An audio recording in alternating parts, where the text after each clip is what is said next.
So what happens is, unfortunately, from Adam and Eve, everybody was born in this realm of darkness and death. It's a prison. We are born in prison. I sometimes wonder that people that have found Jesus in prison, they are more free than people that are out of prison without God, because it's only in God. Now we have to understand the story, what happened, to understand why are we in a warfare, why are we fighting, why are we battling. So God, I love it. He knew that they had just fallen. He knew where they were. And he just came after and said, Adam, where are you? Adam, where are you? You know what Adam did? He first hid. Now, this is the pattern that goes on in the natural fallen state. The first thing you do is you want to hide. If only you will realize, if anything is wrong, don't run from God, run to God. I mean, God knew what happened. He knew where Adam was. He wasn't like ignorant of the situation, but he called and he said, Adam, where are you? And that voice, this is a spirit book, is still calling today and say, Adam, where are you? And you know what? We can preach to people. We can give our lives. We can do everything. Our whole lives dedicated to a work. But we cannot save someone. It's only Jesus that can. Because we are just instrument. But he said, where are you? And he went for Adam. So I don't care where your children are. I don't care where your family are. I want you to know that God's voice is in their DNA, because they were made in the likeness of God.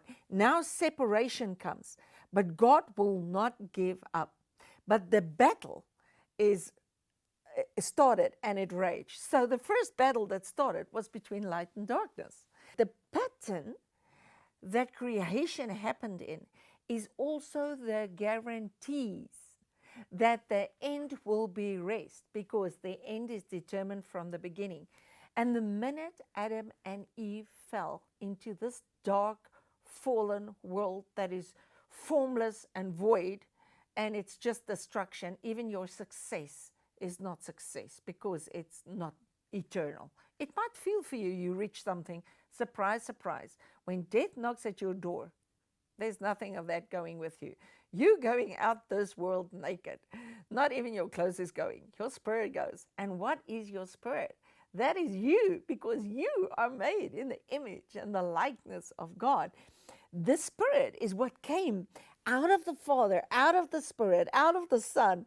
You came out of that. He's not going to leave you, because God is forever. He's in you. Because people that have never heard the gospel, they know there's a God. They look at creation. It says creation tells you there's a God that loves you. So the first battle that raged was this thing between dark and light. But now, when man put himself in this dark area, the guarantees of God kicks in.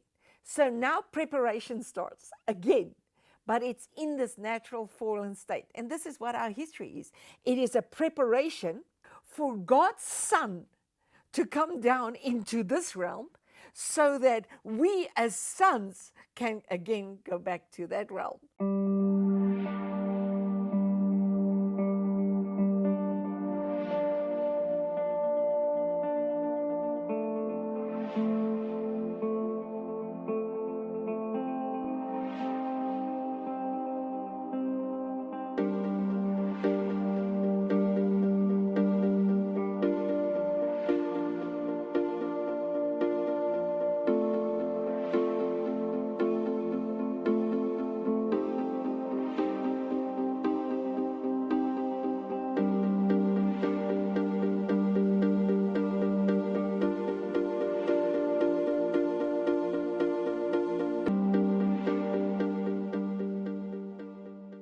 So this is why there is this battle, because when he said to the woman, there is now enmity between your seed and Satan's seed, he declared Satan our enemy, not our friend.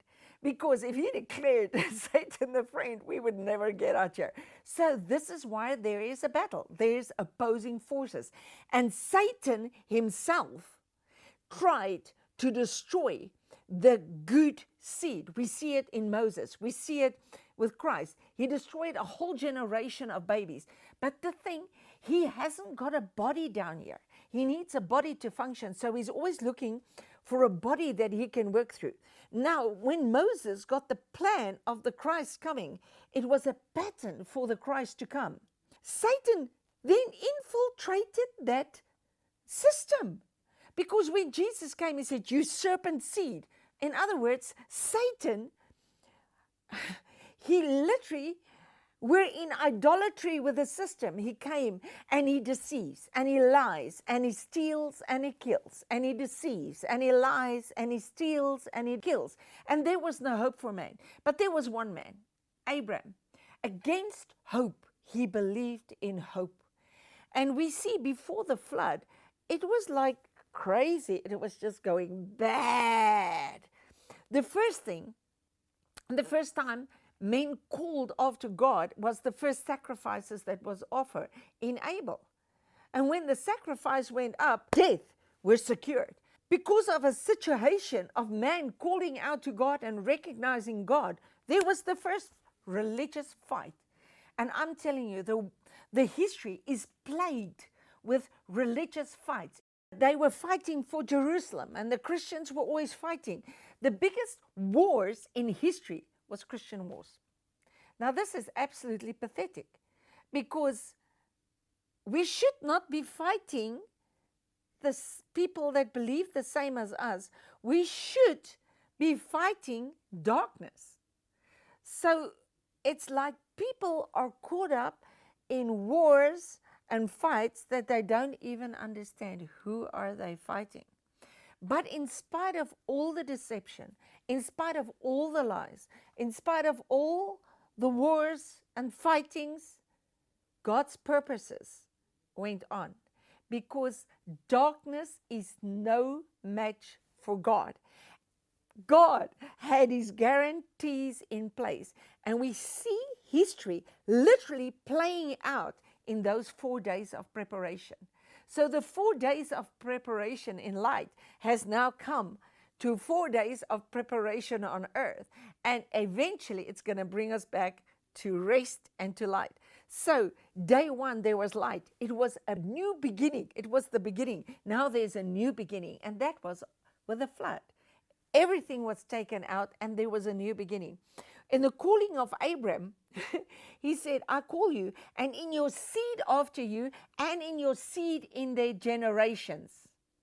So there was a dual seed line from Abram. Now, if you read Psalm 2, he says, "Why do the kings of the world come together?" And they arrange a horrible thing. They make war against the anointed one. They want to take the anointed one's yoke from them. They want to get rid of the Christ. But God sits in the heavens and he laughs. Because from the beginning, he had 2 seed lines, but it was all worked out in one seed line generation. So there was a spiritual seed line and a natural seed line. And the devil is no match for the spirit. He is stupid. He can't even literally work on earth without a body. But he got himself a body together in the kingdoms of the earth. And then, in all his deception and lies, God said, okay. And he took the seed line of Abram, which was now Israel. He took them right to the seat of Satan, the kingdoms of the world, Babylon. It literally marked the end of the system that was so infiltrated with Satan's seed. But God sits in the heavens and he laughs. And then it happened. Then it happened. Everything that the pattern showed, Satan tried to stop the pattern. Satan tried to kill them. They even rebuilt the temple without the ark, having all the pictures of the glory of God in it. It never stopped, because Jacob had a dream of a ladder going up and down, and heaven opening up. And we see all through the prophets, they had visions of heaven opening up. Isaiah had the first one, and he said, "Oh, I'm a sinful man." He says, "Don't worry." The angel took a coal from the fire, touched his lips. Who was the coal? Christ from the fire. And then Ezekiel had this vision of the four creatures in heaven. What is four creatures doing in heaven? Four is earthy. It was heaven preparing to come down. It was an ox, a lion, an eagle, and a man. An ox is, he became a servant. Eagle, he's the king or the ruler. A man, Jesus became the Son of Man. Come on, it's all Jesus. An ox, an eagle, a lion. He became the lion out of the tribe of Judah. And then the lion became a lamb. And this is all to do with warfare. When Jesus was baptized, the heavens opened up.